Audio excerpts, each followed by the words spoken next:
തമിഴ്നാടിന് വെള്ളം, കേരളത്തിന് സുരക്ഷ എന്ന് പറയുന്ന ഒരു മുദ്രാവാക്യമുണ്ടല്ലോ. അതൊക്കെ നമ്മൾ പറയേണ്ട മുദ്രാവാക്യമല്ല. നമ്മളാകെ നമ്മുടെ സുരക്ഷയെ കുറിച്ച് ചിന്തിച്ചാൽ മതി. തമിഴ്നാടിന് വെള്ളത്തിനുള്ള സോഴ്സ് എല്ലാം അവർ തയ്യാറാക്കി വെച്ചിട്ടുണ്ട്, അവരത് ചെയ്യുന്നു. അപ്പൊ തമിഴ്നാട് ഒരു വാദം ഉന്നയിച്ചു കഴിയുമ്പോൾ തിരിച്ച് അതിനൊരു മറുവാദം ഉന്നയിക്കണമല്ലോ, അല്ലെങ്കിൽ നമ്മളുടെ ഭാഗം പറയണമല്ലോ. അത് പറയണമെങ്കിൽ നമുക്ക് എവിടെ നിന്നാണ് ഡോക്യുമെന്റ്സ് കിട്ടുന്നതെന്നറിയാമോ? തമിഴ്നാടിനോട് മേടിക്കണം. എന്നെ വിജയിപ്പിക്കാനുള്ളത് തരുമോ, എന്നെ പരാജയപ്പെടുത്താനുള്ളത് തരുമോ? അതാണ് പറഞ്ഞത്. അപ്പൊ നമുക്കിവിടെ ഒരു സ്ഥിരം സംവിധാനം ഇല്ല. മാക്കൻസി ബ്രിട്ടീഷുകാരുടെ കാലം മുതലുള്ള Periyar history of the Periyar dam എന്ന് പറയുന്ന ആ ഡോക്യുമെന്റ്സും കൂടെ കൂട്ടിച്ചേർത്തിട്ടുള്ള ഒരു പ്രധാനപ്പെട്ട ഡോക്യുമെന്റ്സ് ആണ്. ഇതിനകത്ത് ഒട്ടനവധി വിവരങ്ങൾ കേരളം മനസ്സിലാക്കേണ്ട വിവരങ്ങളുണ്ട്. ഇതെനിക്ക് തന്നത് കൂടുതൽ വെള്ളം കൊണ്ടുപോകുന്നു. എങ്ങനെ കൊണ്ടുപോകാനാ പറയുന്നത്? ടാങ്കറിൽ വന്ന് കോരിക്കൊണ്ടുപോകും. ആകെ കൊണ്ടുപോകാന്ന് ഈ 2100 ഉള്ളൂ. ബാക്കി ഈ 10,000 വരികയാണെങ്കിൽ 2100 കഴിഞ്ഞ് ബാക്കി 8,000-ഓളം കനേടി വെള്ളം ഡാമിൽ എക്സസ് ആകുക. അവരെന്നെ വെട്ടുകത്തിയും കൊടുവാളും എടുത്തുകൊണ്ട് റോഡിലേക്ക് ഇറങ്ങും, ദേശീയപാത ഉപരോധിക്കും. അവരവിടെ നിന്ന് ഒരു 5-6 കിലോമീറ്റർ ചുരം കയറി കുമളി വരും. കുമളി വന്ന് വേണമെങ്കിൽ വെല്ലുവിളിക്കും, ഭീഷണിപ്പെടുത്തും. ഇപ്പുറത്ത് കടന്ന് ആക്രമിച്ചിട്ടുണ്ട് ആളുകളെ. കേരളത്തിന്റെ ഇതിലേക്ക് കടന്നിട്ട് ജനങ്ങളെ ആക്രമിച്ചിട്ടുണ്ട്, കായികമായി നേരിട്ടിട്ടുണ്ട്. അപ്പോഴും തല്ലും കൊണ്ട് ഓടാനാണ് കേരളത്തിന് വിധി. വാദിക്കാൻ വേണ്ടി വാദിക്കുകയല്ല, വസ്തുതാപരമായി വാദിക്കുമ്പോൾ ഒരു കാര്യം കൂടി മനസ്സിലാക്കണം. അതിനുവേണ്ടിയാണ് 1979 136 അടിയായി കുറച്ചല്ലോ. അതായത് മുല്ലപ്പെരിയാറുമായി ബന്ധപ്പെട്ട് ഇപ്പം തമിഴ്നാടും കേരളവും തമ്മിൽ കേസാണ്. തമിഴ്നാടാണ് കേസ് കൊടുക്കുന്നത്, കേരളമാണ് പ്രതിയായി കോടതി അല്ലെങ്കിൽ എതിർകക്ഷിയായി കോടതി പോയി നിൽക്കുന്നത്. അപ്പോൾ തമിഴ്നാട് ഒരു വാദം ഉന്നയിച്ചു കഴിയുമ്പോൾ തിരിച്ച് അതിനൊരു മറുവാദം ഉന്നയിക്കണമല്ലോ, അല്ലെങ്കിൽ നമ്മളുടെ ഭാഗം പറയണമല്ലോ. അത് പറയണമെങ്കിൽ നമുക്ക് എവിടെ നിന്നാണ് ഡോക്യുമെന്റ്സ് കിട്ടുന്നതെന്നറിയാമോ? തമിഴ്നാടിനോട് മേടിക്കണം. അതായത് നമ്മുടെ ഉദ്യോഗസ്ഥന്മാരോട് ഗവൺമെന്റ് പറയുകയാണ് ഇന്ന മുല്ലപ്പെരിയാറിന്റെ കഴിഞ്ഞ 10 വർഷത്തെ ഇന്ന കണക്ക് എടുത്തുകൊണ്ട് വരാൻ പറഞ്ഞു കഴിഞ്ഞാൽ ഇപ്പോഴത്തെ ഈ പ്രസന്റ് കാലഘട്ടത്തിലൊക്കെ ചിലപ്പോൾ കാണുമായിരിക്കും. ഞാനീ പറഞ്ഞ ഒരു പഴയ കണക്കെടുക്കാൻ പറഞ്ഞു കഴിഞ്ഞാൽ കേരളത്തിലെ ഉദ്യോഗസ്ഥന്മാരെ എവിടെ പോയി എടുത്തുകൊണ്ട് വരാനാ? അവരവരെ ഡിപ്പെൻഡ് ചെയ്യുന്നത് കാലാകാലങ്ങളായിട്ട് മെയിൻറ്റെയിൻ ചെയ്യുന്ന ഒരു ഡിപ്പാർട്ട്മെന്റ് തമിഴ്നാട്ടിലുണ്ടല്ലോ. അവരോട് ഇപ്പം നമ്മൾ തമ്മിൽ ഒരു കേസിൽ തർക്കം നടക്കുക, നമ്മൾ വാദിയും പ്രതിയുമാണ്. അപ്പോ താങ്കൾ വാദിയായിട്ട് എനിക്കെതിരെ സമർപ്പിച്ചിരിക്കുന്ന ഒരു തെളിവിന് പ്രതിയായ ഞാൻ അത് തെറ്റാണെന്ന് സമർത്ഥിക്കാൻ വേണ്ടിയിട്ട് എവിടുന്നാണ് ഞാൻ തെളിവ് ശേഖരിക്കുന്നത്? താങ്കളോട് തന്നെ തെളിവ് ശേഖരിച്ചിട്ട് ഞാൻ ചെല്ലും. അപ്പൊ എന്നെ വിജയിപ്പിക്കാനുള്ളത് തരുമോ, എന്നെ പരാജയപ്പെടുത്താനുള്ളത് തരുമോ? അതാണ് പറഞ്ഞത്. അപ്പൊ നമുക്കിവിടെ ഒരു സ്ഥിരം സംവിധാനം ഇല്ല. ഏറ്റവും വലിയ പരാജയം അതാണ്. ഇത് പഠിച്ചിട്ടുള്ള ഒരു സംവിധാനം ഇല്ല. അതുകൊണ്ട് തന്നെ ആരുടെയെങ്കിലും കയ്യിൽ ഇനിയിപ്പം ഞാനൊരു 20 വർഷത്തിന് മുകളിലായി മുല്ലപ്പെരിയാർ വിഷയം വാർത്താപരമായിട്ട് കൈകാര്യം ചെയ്യാൻ തുടങ്ങിയത്. ആ കാലത്തുണ്ടായിരുന്ന ഏതെങ്കിലും ഒരു ഉദ്യോഗസ്ഥനെ വിളിച്ചിട്ട് സാറേ അന്നത്തെ ആ വിഷയം ഒന്ന് നമുക്കിപ്പോൾ ഒരു അത്യാവശ്യം വാർത്തയ്ക്ക് വേണ്ടിയിട്ട് ഒരു ആധികാരികതയ്ക്ക് വേണ്ടിയിട്ടൊന്ന് വിളിച്ചു ചോദിച്ചാൽ എൻ്റെ പൊന്നനിയാ ഞാനിതൊക്കെ മറന്നുപോയി, അതൊക്കെ അന്നേ അവസാനിപ്പിച്ചില്ലേ എന്നല്ലാതെ അത് ഓർത്ത് വെച്ച് 1-2 പേരുണ്ട്. ഈ ഇറിഗേഷൻ ഡിപ്പാർട്ട്മെന്റ് ജോലി ചെയ്ത 1-2 പേരുണ്ട്, വളരെ കൃത്യമായിട്ട് ഇതൊക്കെ ഫോളോ ചെയ്തവരുണ്ട്. അതുപോലുള്ള ചില ആളുകളിൽ നിന്ന് നമുക്ക് ഇതൊക്കെ കിട്ടുന്നത്. അവരവസാനം മടുക്കും. ഇത് എൻ്റെ കയ്യിലുള്ള ഈ രേഖാമൂല്യം, ഞാൻ പെരിയാർ ഡാം വിത്ത് സെഞ്ചുറി ലോങ് പെർഫോമൻസ് എന്ന് പറഞ്ഞ തമിഴ്നാടിന്റെ ഏറ്റവും ആധികാരികമായ രേഖയാണ്. തമിഴ്നാടിന്റെ ബൈബിളാണിത്. മുല്ലപ്പെരിയാറിനെ സംബന്ധിച്ചുള്ള ആദ്യത്തെ 100 വർഷക്കാലത്തെ, അതിനു മുമ്പ് പറയുകയാണെങ്കിൽ ഞാൻ പറഞ്ഞ മാക്കൻസി ബ്രിട്ടീഷുകാരുടെ കാലം മുതലുള്ള Periyar history of the Periyar dam എന്ന് പറയുന്ന ആ ഡോക്യുമെന്റ്സും കൂടെ കൂട്ടിച്ചേർത്തിട്ടുള്ള ഒരു പ്രധാനപ്പെട്ട ഡോക്യുമെന്റ്സ് ആണ്. ഇതിനകത്ത് ഒട്ടനവധി വിവരങ്ങൾ കേരളം മനസ്സിലാക്കേണ്ട വിവരങ്ങളുണ്ട്. ഇതെനിക്ക് തന്നത് ഈ ആദ്യം മുല്ലപ്പെരിയാർ എക്സ്പെർട്ട് കമ്മിറ്റിയിൽ അംഗമായിരുന്ന ഒരു M ശശിധരനുണ്ട്. അദ്ദേഹം ഇലക്ട്രിസിറ്റി ബോർഡിൽ നിന്ന് റിട്ടയർഡ് ആയതാണ്. P പരമേശ്വരന്റെ നേതൃത്വത്തിലുള്ള ഒരു കമ്മിറ്റി ഉണ്ടായിരുന്നു. മനസ്സുമെടുത്തിട്ട് അവരൊക്കെ താത്തു വെച്ചപ്പോൾ അക്കാലത്ത് ഞാനിതിന്റെ പുറകെ ഇങ്ങനെ നടക്കുന്നത് അറിഞ്ഞുകൊണ്ട് എന്നോട് പറഞ്ഞത് ഇരിക്കട്ടെ, ഉപകാരപ്പെടുമെന്ന് പറഞ്ഞിട്ട് എനിക്ക് തന്നത്. ശരിയായിരുന്നു. ഞാനിത് പിന്നീട് ഈ മാർക്ക് ചെയ്തിരിക്കുന്നതൊക്കെ ഞാൻ തന്നെയാണ്. ഞാനിത് പിന്നീട് ഇരുന്ന് വായിച്ചും കണ്ടുപിടിച്ചും തപ്പിയെടുത്ത് ഓരോ വിവരങ്ങൾ തപ്പിയെടുക്കുമ്പോഴാണ് ഞാൻ തന്നെ അതിശയിച്ചു പോകുന്ന ദൈവമേ, നമ്മുടെ നാട്ടിൽ നമ്മുടെ ഭരണാധികാരികൾക്ക് അല്ലെങ്കിൽ നമ്മളുടെ ഇവിടുത്തെ മാധ്യമങ്ങൾക്ക് ഇതൊന്നും ആരെങ്കിലും അറിയുന്നുണ്ടോ, ആരെങ്കിലും ചിന്തിക്കുന്നുണ്ടോ? വെറുതെ കുറേ കഥയും പറഞ്ഞ് നടക്കുന്നു. മുല്ലപ്പെരിയാർ എന്ന് പറഞ്ഞൊരു സീസണൽ ഇഷ്യൂ ആയതുകൊണ്ട് ആ സമയത്ത് എന്തെങ്കിലുമൊക്കെ പറഞ്ഞിട്ട് അങ്ങ് പോകും. അപ്പം ഞാൻ പറഞ്ഞു വന്നതാണ്, നമുക്കൊരു സ്ഥിരം സംവിധാനം ഇല്ല. തമിഴ്നാടിന് അവരുടെ രക്തത്തിൽ അല്ലെങ്കിൽ അവരുടെ ഒരു വികാരമാണ്. അതുകൊണ്ട് തന്നെയാണ് അവരെപ്പോഴും ഈ വിഷയം ഹാൻഡിൽ ചെയ്യുന്നത്. നമുക്ക് അങ്ങനെ സംവിധാനം ഇല്ലാത്തതുകൊണ്ട് നമുക്ക് ഇത് വല്ലപ്പോഴും ഇങ്ങനെ ഈ ഓളത്തിനനുസരിച്ചുള്ള. തമിഴ്നാടിനെ സംബന്ധിച്ച് ഇതൊരു കളക്റ്റീവ് ഇഷ്യൂ ആണ്. പക്ഷെ കേരളത്തെ സംബന്ധിച്ചാണെങ്കിൽ ഇതിന് രണ്ട് പക്ഷമുണ്ട്. പാവങ്ങൾക്ക് ഇച്ചിരി വെള്ളമല്ലേ കൊടുത്തിട്ട് പോയിക്കോട്ടെ എന്ന് പറയുന്നവരുണ്ട്. അതെ, വെള്ളം കൊടുക്കണ്ടെന്ന് ആരും പറയുന്നില്ല, വെള്ളം കൊണ്ടുപോകാനേ ഉള്ളൂ. അപ്പൊ അവിടെ ഫ്ലഡ് വരുമ്പോൾ മന്ത്രിമാരുടെ ആദ്യത്തെ പ്രസ്താവന തമിഴ്നാടിനോട് പരമാവധി വെള്ളം കൊണ്ടുപോകാൻ ആവശ്യപ്പെടുകയാണ്. അതിന് പോലും സാധ്യതയില്ല എന്നുള്ളത് ഇവർ അറിയുന്നില്ല. അതായത് അവിടെ നിന്ന് വെള്ളം കൊണ്ടുപോകണമെങ്കിൽ ആകെ ഒരൊറ്റ മാർഗ്ഗമുള്ളൂ. ഇപ്പൊ മുല്ലപ്പെരിയാർ അണക്കെട്ടില് 136 അടിക്ക് ഷട്ടർ ഉണ്ടെന്ന് വെച്ചു. അതായത് ഗ്രൗണ്ട് ലെവലിൽ നിന്ന് 136 അടി വരെ ഉയരുമ്പോൾ അത് കഴിഞ്ഞ് വേണമെങ്കിൽ ഷട്ടറിലൂടെ പെരിയാറിലേക്ക് നമ്മളെ ഉപദ്രവിക്കാം ആ വെള്ളം വെച്ച്. പെട്ടെന്ന് തുറന്നു വിട്ട് കഴിഞ്ഞാൽ പലപ്പോഴും ഉണ്ടാകുന്നുണ്ട്. അതാണ് ഈ പെരിയാറിന്റെ തീരങ്ങളിൽ ഉണ്ടാകുന്ന പ്രശ്നം. ഈ 136 അടിക്ക് താഴെ നിൽക്കുന്ന വെള്ളം ഉണ്ടല്ലോ, അത് ഏതാണ്ട് 12 TMC വെള്ളം വരും. ഈ 12 TMC വെള്ളം ആ അണക്കെട്ടിനകത്ത് നിന്ന് എങ്ങോട്ടെങ്കിലും മാറ്റണമെങ്കിൽ തമിഴ്നാട്ടിലേക്ക് മാറ്റാൻ പറ്റുള്ളൂ. സാധാരണ അണക്കെട്ടുകൾക്ക് കുറച്ചുകൂടിയൊക്കെ താഴ്ത്തി അല്ലെങ്കിൽ സ്ലൂയിസ് എന്തെങ്കിലും കാണും. അതിന്റെ അണക്കെട്ട് താഴ്ത്തി, പിന്നെ ഗ്രാവിറ്റി ഡാമിന് സ്ലൂയിസ് ഇല്ലെന്ന് തോന്നുന്നു, എന്തായാലും പിന്നെ കൊണ്ടുപോകാൻ ഒറ്റ മാർഗ്ഗമേ ഉള്ളൂ, തമിഴ്നാട്ടിലേക്ക് ടണൽ വഴി കൊണ്ടുപോകണം.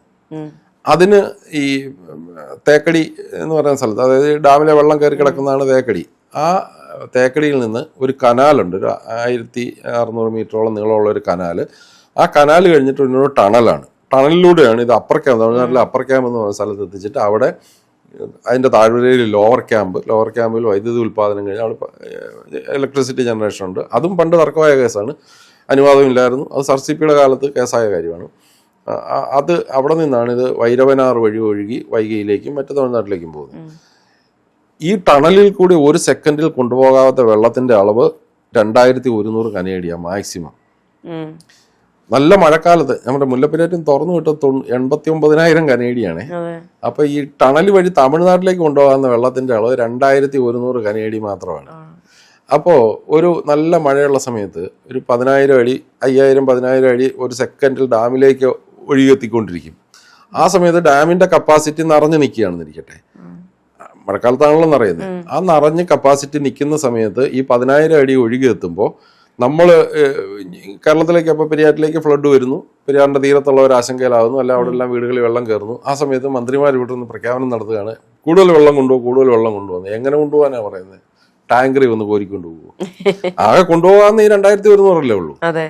ബാക്കി ഈ 10,000 വരികയാണെങ്കിൽ 2100 കഴിഞ്ഞ് ബാക്കി 8,000-ഓളം കനേഡി വെള്ളം ഡാമിൽ എക്സസ് ആകുക. അതാണ് പുറത്തേക്ക് ഓവർഫ്ലോ ആയി കേരളത്തിലേക്ക് ഒഴുകിക്കൊണ്ടിരിക്കും. ഇതൊന്നും മനസ്സിലാക്കാതെ അന്നേരം കിട്ടുന്ന ഒരു ഇൻഫർമേഷന്റെ അടിസ്ഥാനത്തിൽ പ്രസ്താവന നടത്തിയിട്ട് എല്ലാം തമിഴ്നാടിനോട് കൊണ്ടുപോകാൻ പറഞ്ഞിട്ടുണ്ടെന്ന് പറയും. തമിഴ്നാട് അതിനിടയ്ക്ക് ജനങ്ങളെ ഭീഷണിപ്പെടുത്തുന്ന, അവിടുത്തെ ജനങ്ങളെ ഭീഷണിപ്പെടുത്തുന്നത് തണ്ണി തരമാട്ടെ, നമുക്ക് തണ്ണി തരമാട്ടെ, അപ്പൊ വെള്ളം തരികയെന്ന് കേട്ട് കഴിഞ്ഞാൽ തമിഴിന് വികാരമാകും. അവരെന്നെ വെട്ടുകത്തിയും കൊടുവാളും എടുത്തുകൊണ്ട് റോഡിലേക്ക് ഇറങ്ങും, ദേശീയപാത ഉപരോധിക്കും. അവരവിടുന്ന് ഒരു 5-6 കിലോമീറ്റർ ചുരം കയറി കുമളി വരും. കുമളി വന്ന് വേണമെങ്കിൽ വെല്ലുവിളിക്കും, ഭീഷണിപ്പെടുത്തും.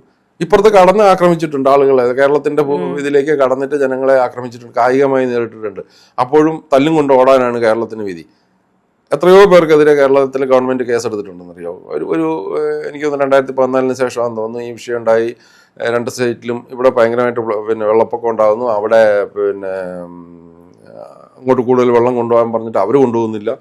അങ്ങനെ ഒരു സാഹചര്യം വന്ന് അവിടെയും സമരങ്ങളും പ്രശ്നങ്ങളും ഉണ്ടായി കഴിഞ്ഞപ്പോൾ അതിനെ പ്രതിരോധിക്കാൻ, കുമളിയിൽ പ്രതിരോധിക്കാൻ രംഗത്തിറങ്ങിയ ഏതാണ്ട് 800ഓളം പേർക്കെതിരെ കേസ് ചാർജ് ചെയ്ത് അത് പലരും സ്വന്തം ചെലവിൽ കോടതിയിൽ പോയി പെനാൽറ്റി പെറ്റി അടച്ചിട്ട് കേസിൽ നിന്ന് ഊരിപ്പോയി. ഇപ്പോഴും കേസ് നടത്തുന്നവരുമുണ്ട്. അതാണ് കേരളത്തിലെ ആളുകളോട് കേരളത്തിലെ ഗവൺമെന്റുകൾ കാലാകാലങ്ങളിൽ ചെയ്യുന്നത്. തമിഴ്നാട് അങ്ങനെയല്ല. ഈ 6 കിലോമീറ്റർ ദൂരം ജനവാസമില്ലാത്ത ചുരം കയറി കൊടുവാളും വാക്കത്തിയും ഒക്കെ ആയിട്ട് കയറി വരുമ്പോൾ പ്രകോപനപരമായ മുദ്രാവാക്യം വിളിച്ചു വരുമ്പോൾ അതിനിടയ്ക്ക് എവിടെങ്കിലും ഈ ജനങ്ങളെ ഒന്ന് തടയാൻ തമിഴ്നാടിനെ കൊണ്ട് സാധിക്കുന്നില്ല എന്ന് മാത്രമല്ല, അത് അവരതിന് താല്പര്യപ്പെടുന്നില്ല. അവരിതിനെ വൈകാരികമായി അക്രമാസക്തമായി ഇതിനെ നേരിട്ട് മലയാളികളെ വായടപ്പിക്കുക. ഇതാണ് അവരുടെ ഉദ്ദേശം. അതിന് അവർ കൂട്ടുനിൽക്കും. ഇവിടെ അത് കാണുമ്പോൾ വൈകാരികമായ വിഷയത്തെ പ്രശ്നം ഉണ്ടാക്കുന്നു, ജനങ്ങൾക്കിടയിൽ സംഘർഷം ഉണ്ടാക്കുന്നു എന്ന് പറഞ്ഞാൽ തമ്മിൽ ഇത് ജനങ്ങളെ ഇടപെടിക്കേണ്ട വിഷയമല്ല. ഇത് ഗവൺമെന്റുകൾ തമ്മിൽ, 2 സ്റ്റേറ്റിലെ ഗവൺമെന്റുകൾ ഈ വിഷയത്തെ പഠിക്കും. ഇപ്പം ഞാൻ ഒരു കാര്യം കൂടി ഞാൻ ഇതിനിടെ ചേർത്ത് പറയാം, എപ്പോഴേ അത് മനസ്സിലാവുള്ളൂ. ഈ മുല്ലപ്പെരിയാർ അണക്കെട്ടിലെ ജലനിരപ്പ് 1979 നമുക്കിതിനകത്ത് ഈ വാദിക്കാൻ വേണ്ടി വാദിക്കുകയല്ല, വസ്തുതാപരമായി വാദിക്കുമ്പോൾ ഒരു കാര്യം കൂടി മനസ്സിലാക്കണം. അതിനു വേണ്ടിയാണ് 1979 136 അടിയായി കുറച്ചല്ലോ. അതിനു മുമ്പ് 145 അടി ഉണ്ടായിരുന്നു. അതിന് മുമ്പ് 152 അടി, 54 അടി, 53-54 അടി വരെ ഉണ്ടായിരുന്നു. ഈ വെള്ളം ഇവിടെ സംഭരിച്ചിട്ട് കൊണ്ടുപോയി അവർ ജലസേചനത്തിനാണല്ലോ ഉപയോഗിക്കുന്നത്. 145 നിന്ന് 36 അടിയായി കുറച്ചപ്പം തമിഴ്നാടിന് ലാഭമാണോ നഷ്ടമാണോ സംഭവിക്കുക? സ്വാഭാവികമായി നഷ്ടിക്കുന്നത്. അവർക്ക് വെള്ളം കുറഞ്ഞു എന്ന് വേണേൽ അവർ പറയാം. അങ്ങനെ ആയിരിക്കുമല്ലോ പറയാം, അവർക്ക് ആവശ്യത്തിന് കിട്ടിയില്ല എന്ന്. എന്നാൽ സംഭവിച്ചത് അങ്ങനെയല്ല. ഞാൻ പറഞ്ഞുതരാം. 1978-79 ആണ് ജലനിരപ്പ് കുറയ്ക്കുന്നത്. ആ വർഷം തമിഴ്നാട് ജലസേചനം നടത്തിയത് 1,71,307 ഏക്കറാണ്. ആ വർഷം മുതൽ 136 അടിയായിട്ട് വെള്ളം കുറച്ചു. അതിന് മുമ്പ് 145 അടി സംഭരിക്കായിരുന്നു, അവർക്ക് ഇഷ്ടം പോലെ കൊണ്ടുപോയിരുന്നു. അപ്പം 136 കുറച്ച് കഴിഞ്ഞപ്പം ഓവർഫ്ലോ ഉണ്ടാകുന്നില്ല, അവർ കൂടുതൽ വെള്ളം കൊണ്ടുപോവുകയാണ്. എല്ലാ ടൈമിലും ഒരേപോലെ വെള്ളം കൊണ്ടുപോയിക്കൊണ്ടിരുന്നു. ഫലം എന്തായെന്നറിയാവോ? 92-93 2,31,412 ഏക്കർ അവർ നനച്ചു. എവിടെ നിന്ന്?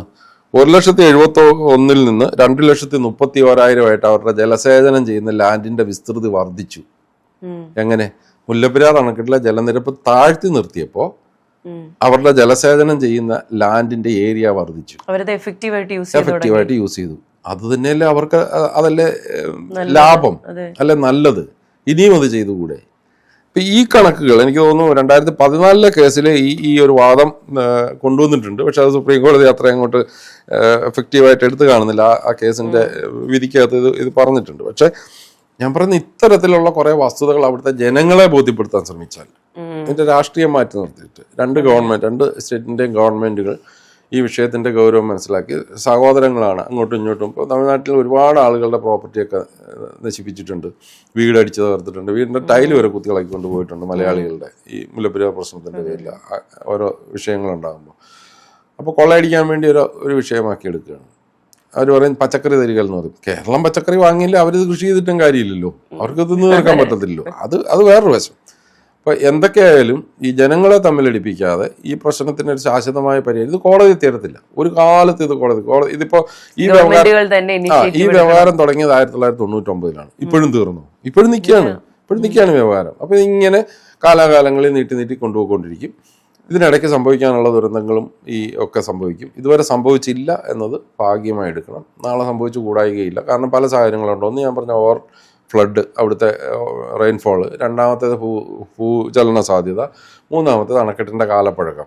ഇതിനെല്ലാം ഉത്തരം പറയേണ്ടി വരും. ഇതൊന്നും നമ്മുടെ ഒന്നും മനുഷ്യന്റെ പരിധിയിൽ നിൽക്കുന്നതല്ല, അതിനപ്പുറത്താണ്. അതുകൊണ്ടുണ്ടാകാവുന്ന ദുരന്തം ഫേസ് ചെയ്യാനുള്ള ഒരു തയ്യാറെടുപ്പ് വേണം. അതെ, ഈ ദുരന്തത്തെ അതിജീവിക്കുന്നതിലും എത്രയോ എളുപ്പമാണ് ഇപ്പോഴേ ഇതിനെപ്പറ്റി ചർച്ചകൾ നടത്തി കൃത്യമായ അവയർനെസ് കൊടുത്തു. ഈ 30 വർഷത്തിനിടയ്ക്ക് ഇത് കോടതിയിലേക്ക് നമ്മുടെ സുബ്രഹ്മണ്യ സ്വാമി വഴി ഇത് സുപ്രീം കോടതിയിലെത്തിയല്ലോ. അന്ന് മുതൽ സുപ്രീം കോടതി ശ്രമിക്കുന്നത് എന്താണെന്നറിയോ? സുപ്രീം കോടതി പറയുന്നത് നിങ്ങൾ 2 സ്റ്റേറ്റ് സമവായത്തിലെത്താനാണ് പറയുന്നത്. അതിന് ഓരോ കമ്മിറ്റിയെ നിയമിക്കും. ഓരോ കേസിന്റെയും കാലഘട്ടത്തിൽ ഒരു എക്സ്പെർട്ട് കമ്മിറ്റിയെ നിയമിക്കും. എന്നിട്ട് ആ കമ്മിറ്റി പഠിക്കും. കമ്മിറ്റി പഠിച്ച റിപ്പോർട്ട് കൊടുക്കും. ഇതിനകത്ത് ഈ ജസ്റ്റിസ് ആനന്ദ് കമ്മിറ്റി കൊടുത്ത റിപ്പോർട്ടൊക്കെ എൻ്റെ കയ്യിലിപ്പുണ്ട്. അതിനകത്ത് കൊടുത്ത സജഷൻസും ഒക്കെ ഉണ്ട്. ഇപ്പൊ ഇവിടെ വേറൊരു വാദമുണ്ട്. പുതിയ ടണൽ ഉണ്ടാക്കി അണക്കെട്ടിലെ ജലനിരപ്പ് താഴ്ത്തി കൂടുതൽ ജലം തമിഴ്നാട്ടിലേക്ക് കൊണ്ടുവന്നത്. അങ്ങനെ ഒരു ശുപാർശ ജസ്റ്റിസ് KT തോമസ് അദ്ദേഹത്തിന്റെ ശുപാർശയിൽ വെച്ചിട്ടുണ്ട്. അത് സുപ്രീം കോടതി 2014 വിധി പറഞ്ഞ കേസിനകത്ത് പരാമർശിച്ചിട്ടുണ്ട്. പക്ഷെ അത് നടപ്പിലാക്കാനൊന്നും പറഞ്ഞിട്ടില്ല, പരാമർശിച്ചിട്ടുണ്ട്. ആ പരാമർശം എന്നാൽ അതിന്റെ സാധ്യതയെങ്കിലും പഠിക്കണ്ടേ? അതിന് സാധ്യതയുണ്ടോ?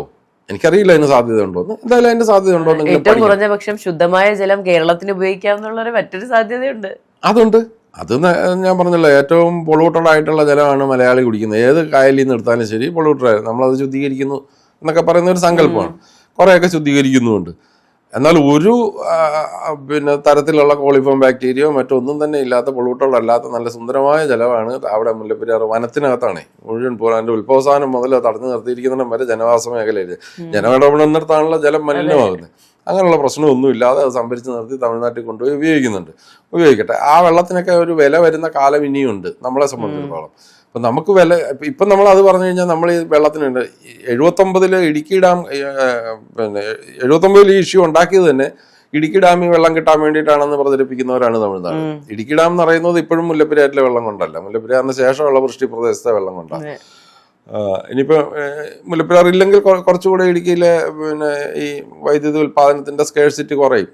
എപ്പോഴും സർപ്ലസ് ആയിട്ട് ചിലപ്പം വെള്ളം കിട്ടുമായിരിക്കും. അത് വേറൊരു വശം. എന്ന് കരുതി നമ്മളെ സംബന്ധിച്ചിടത്തോളം നമുക്ക് ആദ്യം സേഫ്റ്റിയാണ്. ഇപ്പോൾ തമിഴ്നാടിന് വെള്ളം, കേരളത്തിന് സുരക്ഷ എന്ന് പറയുന്ന ഒരു മുദ്രാവാക്യം ഉണ്ടല്ലോ, അതൊക്കെ നമ്മൾ പറയേണ്ട മുദ്രാവാക്യമല്ല. നമ്മളാകെ നമ്മുടെ സുരക്ഷയെക്കുറിച്ച് ചിന്തിച്ചാൽ മതി. തമിഴ്നാടിന് വെള്ളത്തിനുള്ള സോഴ്സ് എല്ലാം അവർ തയ്യാറാക്കി വെച്ചിട്ടുണ്ട്, അവരത് ചെയ്യുന്നുണ്ട്. അവരെ സംബന്ധിച്ചിടത്തോളം അവരതിനകത്ത് സേഫ്റ്റിയാണ് വെള്ളത്തിന്റെ കാര്യത്തിൽ. അതെ, ഇപ്പോ ഈ സർക്കാരെങ്കിലും ഇതിനൊരു ശാശ്വതമായ പരിഹാരം കണ്ടെത്തേണ്ട സമയം അതിക്രമിച്ചിരിക്കുന്നത്. എന്തായാലും ഇത്രയധികം സമയം, കുറെ നാളത്തെ പഠനമാണ്, ഇത്രയും ഡെഡിക്കേറ്റഡ് ആയിട്ട് ഇതിനു വേണ്ടി പ്രവർത്തിക്കുന്നുണ്ട്. എന്തായാലും ഇത്രയധികം സമയം പങ്കുവെച്ചതിന് നന്ദി. Thank you. എനിക്ക് അതിനെക്കുറിച്ച് പറയാനുള്ളത്, ഇതിന്റെ എന്താണ്, ഇതൊരു രാഷ്ട്രീയമല്ല, വെറുതെ വിവാദങ്ങൾ ഉണ്ടാക്കരുത്. വസ്തുതാപരമായി ഈ വിഷയങ്ങളെ സമീപിക്കണം. ഞാനിത് എൻ്റെ കൈവശമുള്ള ഡോക്യുമെന്റ്സ് പബ്ലിക്കിന് ലഭിക്കുന്നതിന് വേണ്ടിയിട്ട് ഒരു പുസ്തകം തയ്യാറാക്കിക്കൊണ്ടിരിക്കുകയാണ്. ഇതിനകത്ത് എല്ലാ ഡോക്യുമെന്റ്സും ഇതെല്ലാം കോപ്പി ചെയ്ത് അതിന്റെ ഉൾപ്പെടുത്തിക്കൊണ്ട്, കാരണം ഇതെല്ലാവരും അറിയണം, സത്യം അറിയണം. സത്യം അറിഞ്ഞു മരിക്കാനാണ് പോകുന്നതെങ്കിൽ പോലും യാഥാർത്ഥ്യം അറിഞ്ഞിട്ട് മരിക്കട്ടെ. വെറുതെ പച്ചല കാണിച്ചു ആടിനെ കൊണ്ടുപോകുന്ന പോലെ നമ്മൾ മരണത്തിലേക്ക് പോകണ്ട. നമ്മൾ ഏത് ദുരന്തത്തിലാണ് നിൽക്കുന്നതെന്ന് മനസ്സിലാക്കാൻ ആവശ്യമായ വസ്തുതകൾ നമ്മുടെ കൈവശമുണ്ട്. അത് മനസ്സിലാക്കാൻ ശ്രമിക്കുക. മനസ്സിലാക്കിയിട്ട് കേരളത്തിലെ ജനങ്ങൾ ഒറ്റക്കെട്ടായി നിന്നാൽ ഒരു രാഷ്ട്രീയ പാർട്ടിയും ഇതിനകത്ത് ഒളിച്ചു കളിക്കുകയില്ല. ജനങ്ങളാണ് ഇത് മനസ്സിലാക്കേണ്ടത്. അതിന് തയ്യാറാവണം എന്ന് മാത്രമാണ് എനിക്ക് ഈ അവസരത്തിൽ സൂചിപ്പിക്കാനുള്ളത്. ഓക്കെ, ഏതായാലും ഇങ്ങനൊരു അവസരം തന്നതിന് വളരെ നന്ദി. Thank you so much.